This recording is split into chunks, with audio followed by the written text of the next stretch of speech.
Le marché crypto en chute. Comment réagir sans paniquer? Le marché crypto est dans le rouge. Les prix chutent. Les réseaux sociaux s'enflamment. Certains parlent déjà de crash. D'autres annoncent la fin du cycle. Et si tu débutes, c'est peut-être la première vraie baisse que tu vis. À ce moment-là, une question revient souvent. Est-ce que ça va remonter demain? Mais ce n'est pas la bonne question. La vraie question est beaucoup plus importante.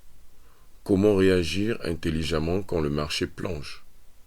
Dans cette vidéo, je vais t'expliquer ce qui se passe réellement dans un bear market, pourquoi la majorité panique et surtout comment éviter de faire partie des 90% qui prennent de mauvaises décisions dans ces moments-là.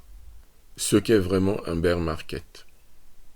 Un bear market n'est pas la fin de la crypto. C'est une phase normale d'un marché financier. Les marchés ne montent jamais en ligne droite.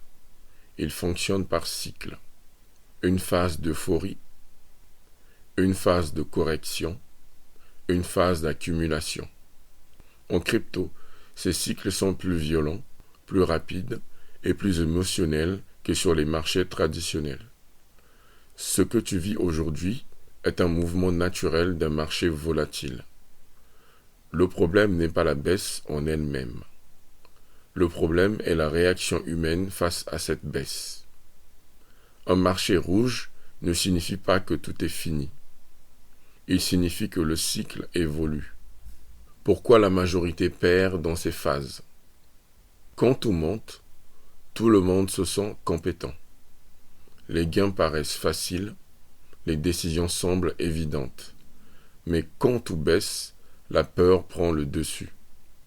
La peur déclenche 3 comportements classiques. Vendre dans la panique pour éviter de perdre davantage. Acheter impulsivement pour tenter de se refaire rapidement. Changer totalement de stratégie en quelques jours. Ce n'est pas le marché qui détruit les portefeuilles. Ce sont les décisions prises sous pression émotionnelle. Beaucoup de débutants entrent pendant une phase haussière. Ils pensent que la hausse est normale. Puis la première vraie correction arrive et leur mental n'est pas prêt. C'est à ce moment que se crée la différence entre improvisation et discipline. Ce qu'il ne faut surtout pas faire. La première règle est simple. Ne prends aucune décision importante sous le coup de l'émotion. Une baisse rapide ne justifie pas une réaction immédiate. Ne multiplie pas les achats uniquement parce que les prix sont plus bas. Un prix en baisse ne rend pas automatiquement un projet intéressant. Ne vends pas uniquement parce que tu as peur. La peur est un signal émotionnel, pas une analyse rationnelle. Et surtout, ne change pas totalement de vision en 48 heures. Un marché rouge ne transforme pas un projet solide en mauvais projet. Mais une mauvaise décision peut transformer une petite perte temporaire en une erreur durable. Prendre du recul est souvent la meilleure action. Ce qu'il faut faire à la place. La première chose à faire est de ralentir. Ferme les graphiques pendant quelques heures ou quelques jours. Prends du recul. Ensuite, reviens à ton plan initial. Avais-tu une vision long terme? Investissais-tu progressivement? Tes montants étaient-ils adaptés à ton niveau? Si la réponse est oui, alors le bear market n'est pas un danger immédiat. C'est un test de discipline. Si tu n'avais pas de plan, ce moment peut devenir une opportunité. Non pas pour prédire le marché, mais pour structurer ta méthode. Un cadre clair protège plus que n'importe quelle prédiction. Pourquoi ces phases sont nécessaires? Les périodes rouges sont inconfortables. Elles créent du doute et de l'incertitude. Mais elles ont une utilité fondamentale. Elles filtrent les investisseurs impulsifs. Elles éloignent les spéculateurs court terme. Elles éliminent ce qui était présent uniquement pour l'euphorie. et elle renforce ceux qui comprennent la logique des cycles.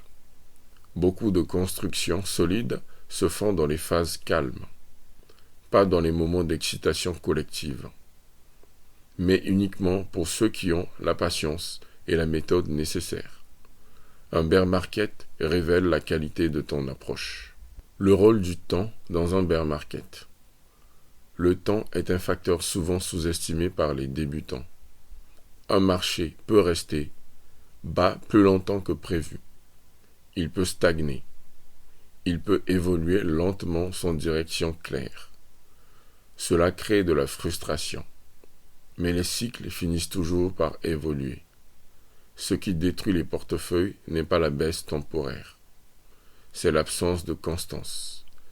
Si ton approche est progressive, si tes montants sont raisonnables, et si tu investis dans des projets solides, le temps devient un allié.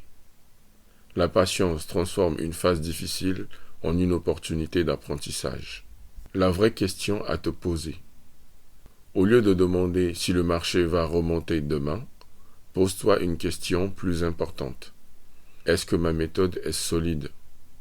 Si ta stratégie tient uniquement quand tout est vert, elle n'est pas encore mature.